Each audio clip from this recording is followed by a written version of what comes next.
U selu Smiljan, kraj Gospića, 10.7.1856. u noći punoj munja rođen je Nikola Tesla. Njegov otac, pravoslavni svećenik, bio je vrlo učen i cijenjen čovjek, a majka vješta i vrijedna žena.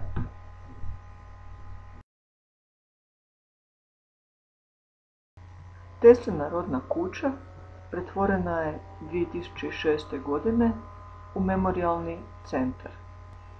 Nakon osnovne škole u Gospiću i realne gimnazije u Karlovcu upisuje studij elektrotehnike u Grazu, koji međutim iz financijskih razloga ne uspijeva završiti i napušta nakon očeve smrti. Dobiva posao u Edisonovoj kompaniji u Budimpešti, a zatim u Parizu, odakle se nakon majčine smrti odlučuje na put u novi svijet. U New York stiže 1884. godine bez novca, ali s preporukom u kojoj piše: Gospodine Edison, poznajem dva velika čovjeka, jedan ste vi, jedan je ovaj mladić pred vama. Teslin prvi poslodavac u Americi je bio Thomas Edison, no međutim njihovo partnerstvo nije dugo zaživjelo jer se Tesla zalagao za izmjeničnu struju elektromotore, a Edison imao istosmjernu struju dinamo strojeve.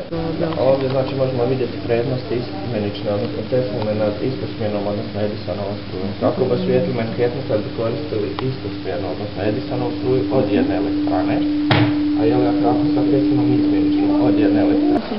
Da, Teslin partner je bio Westinghouse, odnosno Westinghouse je otkupio patente na bazi izmjenične električne energije od Tesle za $1 milion, no međutim kad je Westinghouse-ova firma bila u škripcu, Tesla je pitao Westinghouse, je tebi problem novaca? Westinghouse je na to rekao pa je, uzeo je taj ugovor i poparao, tako da nije dobio sav taj novac. Skupa su radili gradnje slapove gdje je koristan 9 Teslinih patenata na bazi izmjenične električne energije, a to je ujedno bila prva hidrocentrala u svijetu na bazi izmjenične električne energije, ali pa građena 1997. godine.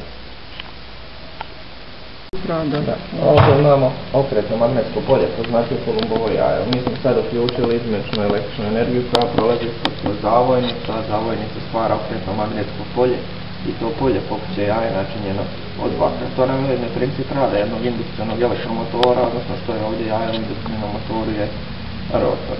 Zašto Kolumbovo? Jer ga je Tesla 1831.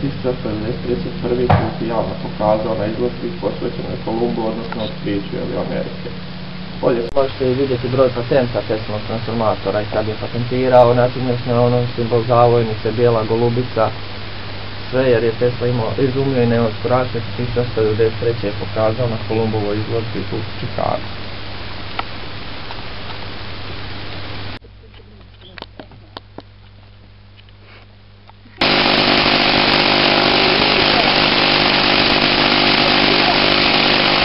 Tesla umro 10. siječnja 1943. no nakon smrti je kremiran i ostaci su prenešeni u Tesla muzej u Beogradu. Znači danas se nalaze u jednoj kao zlatnoj kugli u muzeju Nikole Tesle u Beogradu.